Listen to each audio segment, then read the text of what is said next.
విద్యాశాఖ మంత్రి నారా లోకేష్ అసమర్థత కారణంగా రాష్ట్రంలో విద్యా వ్యవస్థ పూర్తిగా భ్రష్టు పట్టిందని మాజీ మంత్రి వైఎస్ఆర్సీపీ సీనియర్ నేత సాకే శైలజానాథ్ మండిపడ్డారు. తాడేపల్లి వైఎస్ఆర్సీపీ కేంద్ర కార్యాలయంలో మీడియాతో మాట్లాడుతూ చివరికి విద్యార్థులకు ఇచ్చే ఫీజు రియంబర్స్మెంట్ బకాయిలపైన కూడా చంద్రబాబు లోకేష్లు అబద్ధాలు మాట్లాడడం వారి దిగజారుడుతనంకు నిదర్శనమని ఆగ్రహం వ్యక్తం చేశారు. పేద విద్యార్థుల జీవితాలతో చెలగాటం ఆడుతున్నారని ధ్వజమెత్తారు. మొత్తం విద్యారంగాన్ని సంక్షోభంలో నెట్టి ప్రైవేట్ కార్పొరేట్ విద్యా సంస్థలకు కొమ్ము కాస్తున్నారని అన్నారు. కూటమి ప్రభుత్వం వచ్చాక విద్యారంగంను నిర్వీర్యం చేస్తోంది. సాక్షాత్తు మంత్రి నారా లోకేష్ ప్రాతినిధ్యం వహిస్తున్న విద్యా వ్యవస్థలో ఫీజు రియంబర్స్మెంట్ బకాయిలు చెల్లించకపోవడంతో విద్యార్థులు తీవ్ర ఆందోళనకు గురవుతున్నారు అన్నారు. హైదరాబాద్ విజయవాడకు రెగ్యులర్గా ఒక సీజన్ టికెట్లు కొనుక్కొని సింగపూర్ పోవడానికి అక్కడ ఫ్లైట్లు పెట్టుకుంటే బాగుండేది. పెట్టుకునే ప్రయత్నం కూడా చేస్తున్నట్టున్నాడు.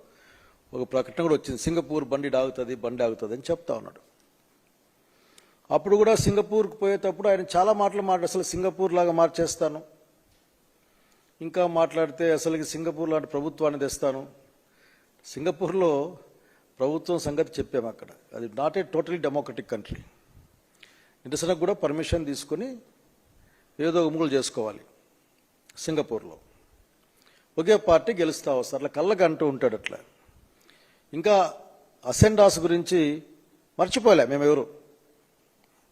ఆ మంత్రి ఈశ్వరన్ గారు ఆయన రావడం, అగ్రిమెంట్ చేసుకోవడం, పైసా పెట్టకుండా సింగపూర్ పేరు వాడుకొని దాదాపు 58% ఆ అసైన్మెంట్లో ఆ కంపెనీకి వాటా, అన్నీ ఇచ్చే ఆంధ్రప్రదేశ్ ప్రజలకు మాత్రం, ప్రభుత్వానికి మాత్రం 42% వాటా విషయం మర్చిపోలే ఇంకా మేము.